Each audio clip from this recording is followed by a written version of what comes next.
Why, hello there! My name is Kenji Dick, and this is Wittenberg Radio. It is episode 127, and it is February 19th, 2018. This week on Wittenberg, I have Dylan Peters of the Bike Co-Op here to talk about the Bike Co-Op, what it does here on campus, and how you can get into winter biking. And of course, we have Ashton Reimer here to talk about all the upcoming events that are happening this upcoming reading week, as well as the weeks following. It's that and more. Things are winding down for Reading Week, but when we return, there'll be tons of hip and happening events on campus. On March 1st and 2nd, CMU's Opera Workshop presents City Workers in Love, an original opera by CMU's own Neil Weisenzel. Student tickets are only $5 and are available at the door. On March 4th, the Arts and Entertainment Committee will be holding a coffee house hosted by Wittenberg's own Gabby Taylor and Kenji Dick. Swing by the Great Hall at 9 p.m. to witness the talent of our CMU students. Do you have what it takes to host Wittenberg Radio? If you're interested in running for any position on Student Council next year, now's your chance. Nomination forms can be found in the Student Center. Fill out and submit by Friday, March 8th. Elections will be held on March 18th. And that's all for now, folks. For current events, I'm Ashton Reimer.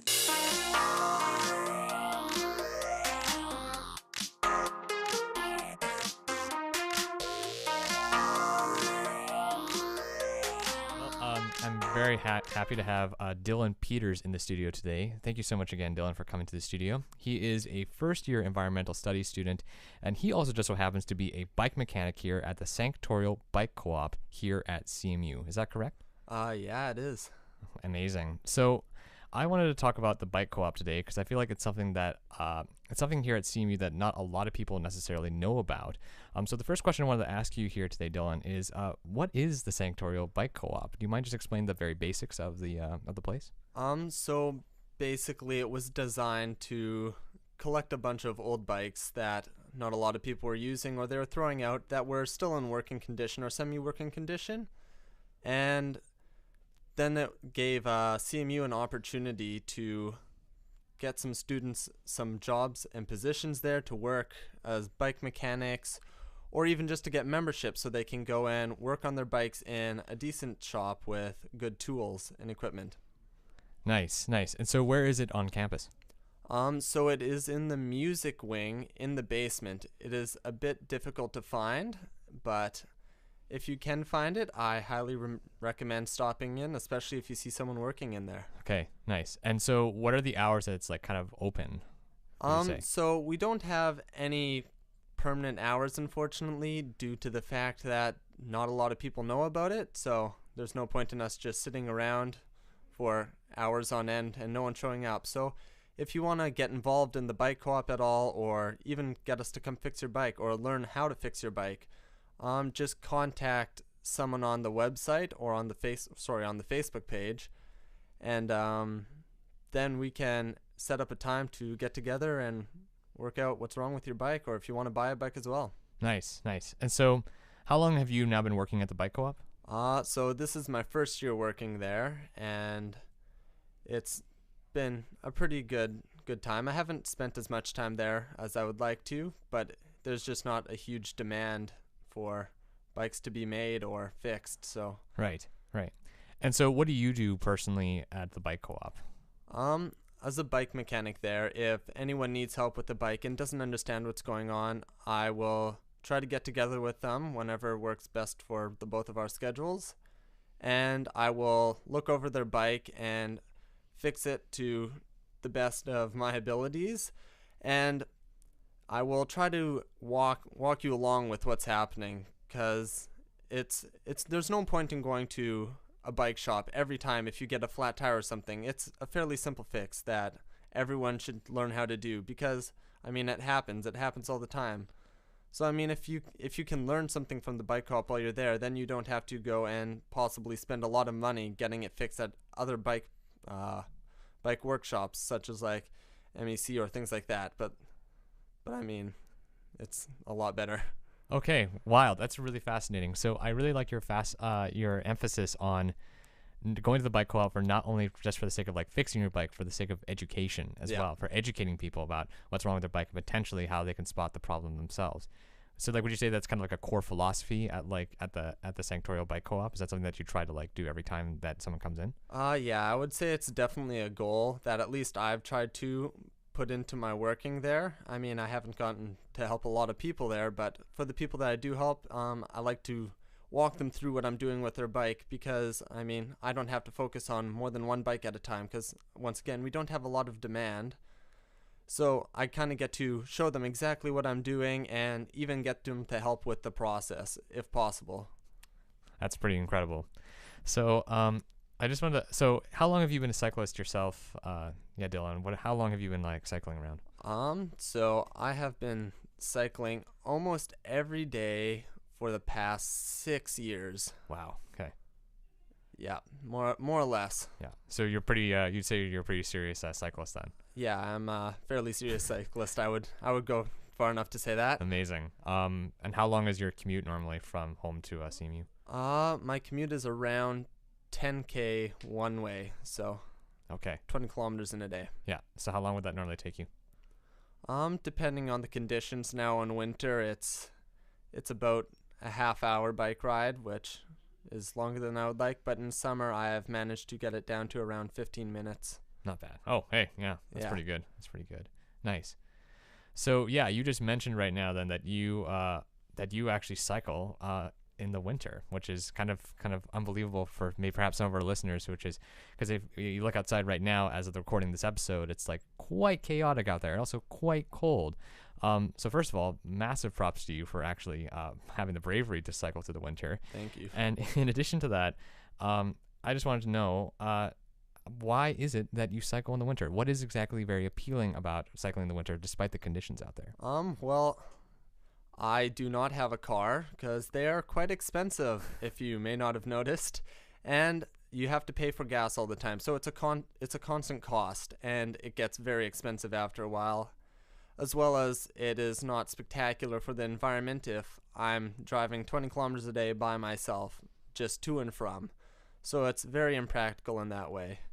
As well as it is a good way to keep active. I mean, it's the little things that keep you active, like biking or walking to school or stuff like that you don't get if you take the bus or drive. I mean, I get 20 kilometers of exercise, so like an hour a day just from cycling to and from school. So it's a nice way to get some free exercise without having to pay to go to a gym or going to the gym at your school with a bunch of smelly people. I mean, it's just a much nicer and relaxing way, as well as you get to wake up in the morning, and it helps you wake up like way better than a cup of coffee because you get out into the cold or into the wind, and then you're exercising right away. So, Right.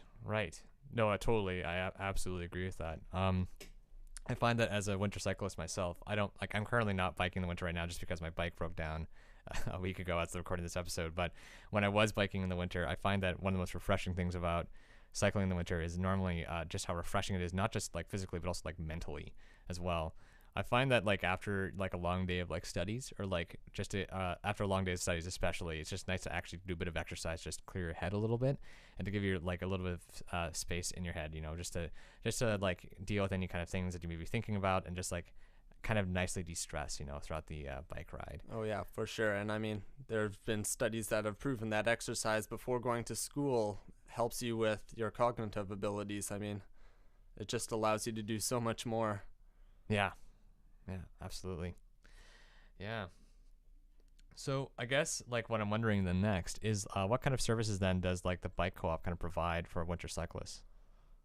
So if you ever have your bike freeze up in winter, it is a place where you could bring your bike to warm it up for a day. Don't leave it there because it's not a very large space, but it's a nice little area that you can quickly warm it up, clear out all your gears of snow and ice, and then you're good to go again. Or you can oil your chain if you really wanted to every day. You could just oil it to make sure that your bike doesn't rust down and fall apart. So it could also help you prolong the longevity of your bike. And so that was kind of nicely leads to the next question I'm going to ask. Like for those people who are maybe considering actually doing winter cycling, what are some precautions that they should know about going into it besides obviously the extremely cold weather? know your routes very well. If you have routes that you aren't fairly sure about and you're just biking down them, it can actually be a fairly dangerous thing, because if you're cutting corners or something like that and a car comes around it, they're much less likely to be able to stop, as well as you are much less stable on the snow and ice. So you can't stop as well, neither can they, and accidents are much more likely to happen. I mean, as a winter cyclist, you have to be prepared to fall down on occasion. I mean, I just fell down the other day, just literally standing at a light because it was so slippery.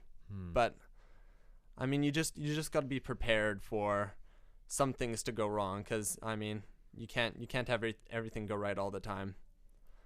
As well as try to pick routes that you know will be plowed and shoveled and cleared of snow, because otherwise you're just going to be walking wherever you're going. I mean, there's no point in biking if you can't actually bike.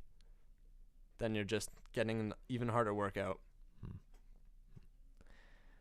And so then what would you say for like kind of the precautions for the bike itself? What are kind of some ways that you can maintain the bike without completely going to a wreck? There are a couple things. I mean, what I have personally done is I have a specific bike as my winter bike, but I'm aware that not everyone can do that, because that's adding more money. Although if you come to the bike co-op, then I mean, we've got some cheap bikes up for grabs, so would definitely recommend that because it's a cheap option. But just making sure that you clean your bike down regularly, because the salt gets into everything and the dirt gets into everything.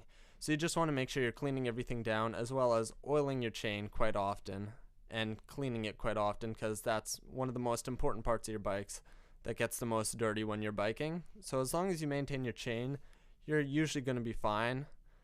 But I mean, things happen. It's winter, it's cold out, things freeze up, things break. Can't win them all. You can't win them all. Thank you so much, Dylan, for coming to the studio. I really appreciate it. I'm going to leave the floor to you for any like last final comments do you want to make potentially to our listeners. Anything else that they should know about the Sanctoral Bike Co-op, or about winter cycling, or cycling in general?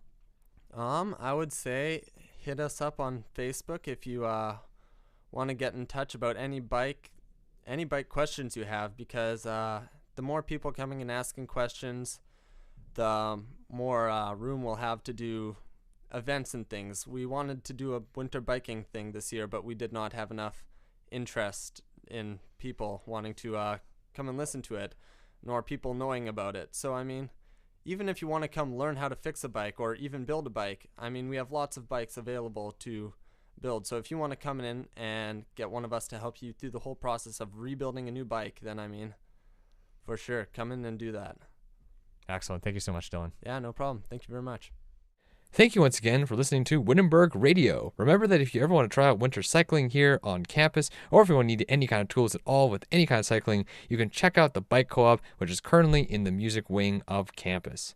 Thank you once again for listening. My name is Kenji Dick, and we'll see you next time. Wittenberg Radio is a production of CMU Student Council. The views and opinions expressed by hosts and guests are not necessarily those of CMU Student Council.